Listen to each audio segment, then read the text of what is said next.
Pendeta Gibran, saya peringatkan kepada saudara,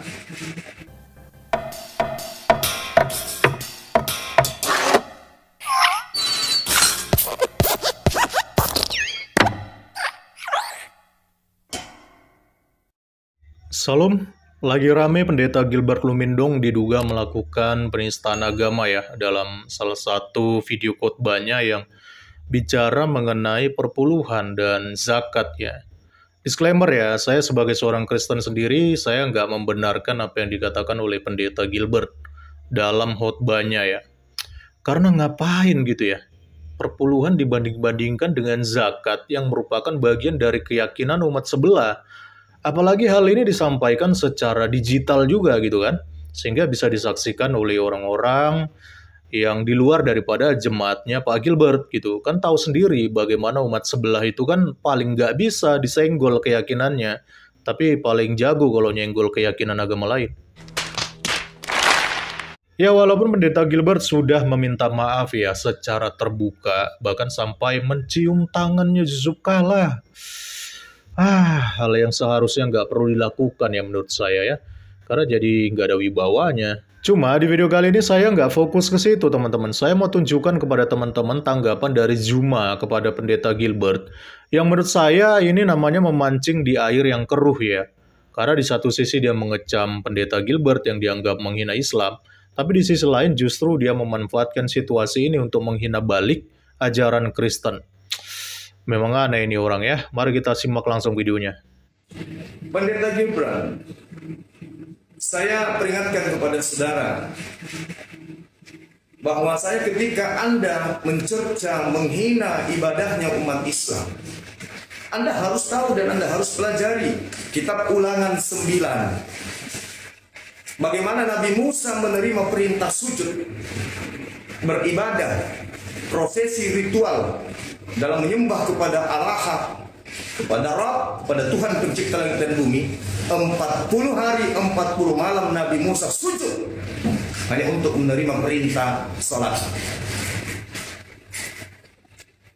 Tuhan yang Anda sembah Yesus di dalam Matius 26 nomor 39. Salat, sujud dia dalam beribadah. Dan Yesus tidak pernah mempraktikkan nyanyi-nyanyi, jingkrak-jingkrak seperti yang Anda praktikkan dengan jemaat Anda. Kita bisa adu dalil.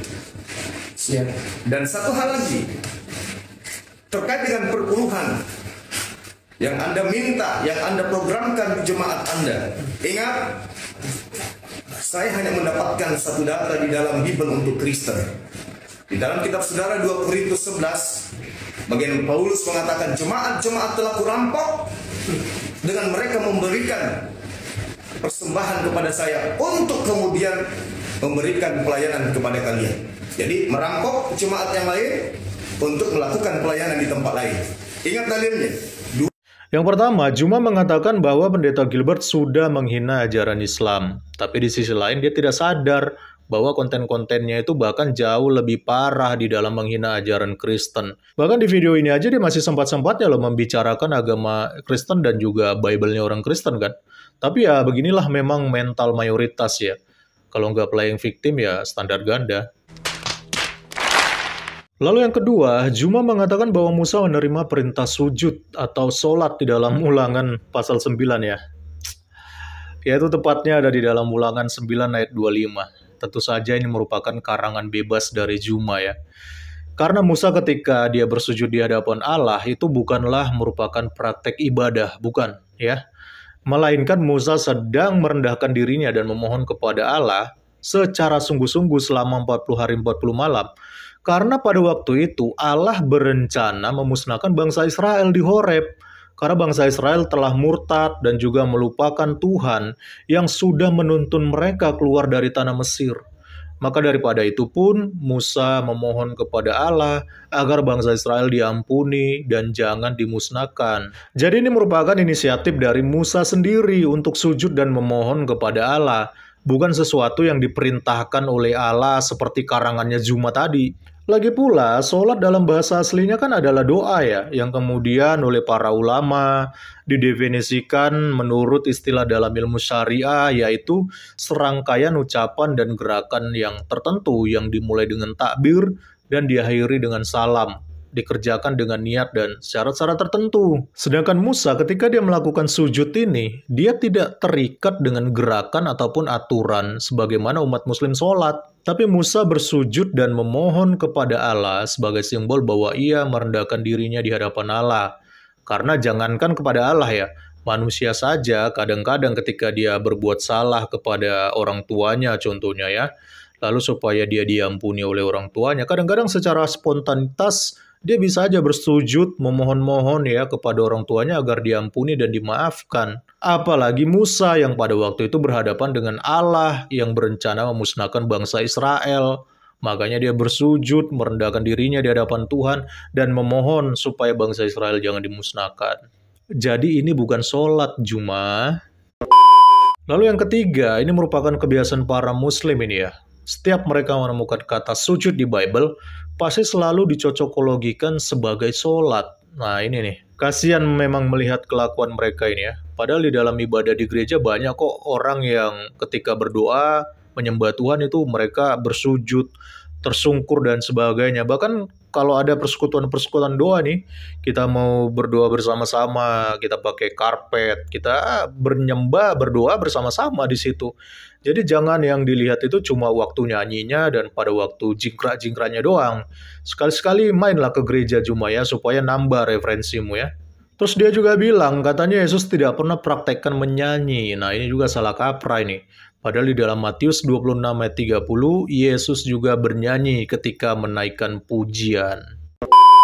Lalu yang keempat ya, harus saya akui bahwa Juma ini punya bakat mencari ayat-ayat dalam Bible kemudian ditafsirkan secara sembarangan untuk menyerang kekristenan. Jadi harus kita akui memang orang seperti Juma ini punya bakat besar untuk melakukan framing. Dan biasanya orang-orang dengan bakat seperti ini cocok untuk jadi buzzer atau bahkan untuk jadi provokator. Tapi oke lah, kita akan luruskan ayat yang dikutip oleh Juma, yaitu 2 Korintus 11 ayat 8 ya. Jemaat-jemaat lain telah kurampok dengan menerima tunjangan dari mereka, supaya aku dapat melayani kamu. Ayat ini sebenarnya merupakan sindiran atau merupakan kalimat sarkas Paulus kepada jemaat di Korintus ya. Karena konteks pada waktu itu, Paulus berniat mengumpulkan bantuan untuk jemaat yang ada di Yerusalem, yang pada waktu itu sangat membutuhkan bantuan.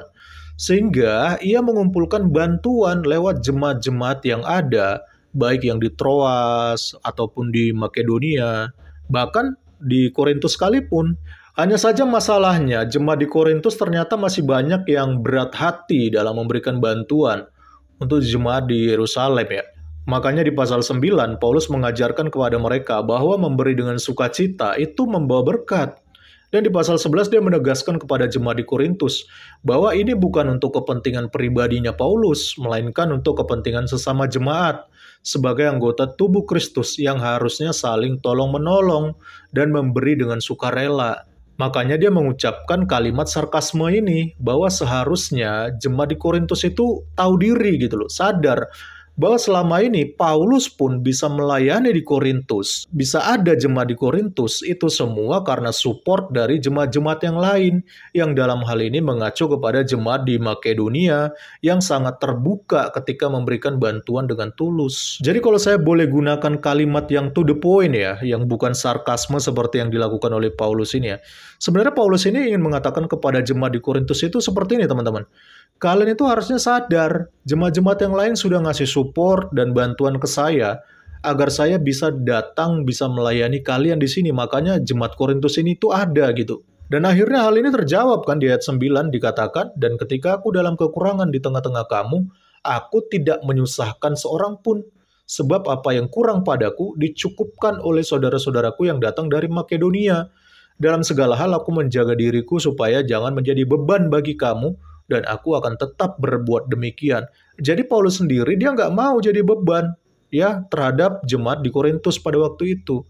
Bahkan justru orang-orang di Makedonia inilah, jemaat di Makedonia inilah dengan sadar diri, ya dengan ketulusan, dengan keikhlasan, membantu Paulus sehingga Paulus pun akhirnya bisa melayani jemaat-jemaat yang lain termasuk di Korintus. Jadi inilah sebenarnya yang diajarkan oleh Paulus kepada kita semua ya, bagaimana seharusnya seorang hamba Tuhan itu bersikap terhadap persembahan ataupun bantuan jemaat.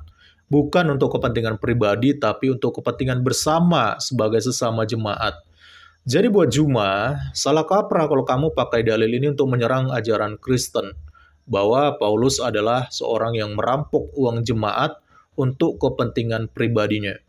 Ingat ya, Paulus itu nggak pernah pakai jam tangan mahal, nggak pernah pakai sepatu mahal, apalagi menumpuk harta kekayaan dari persembahan jemaat untuk kesenangan pribadinya ya.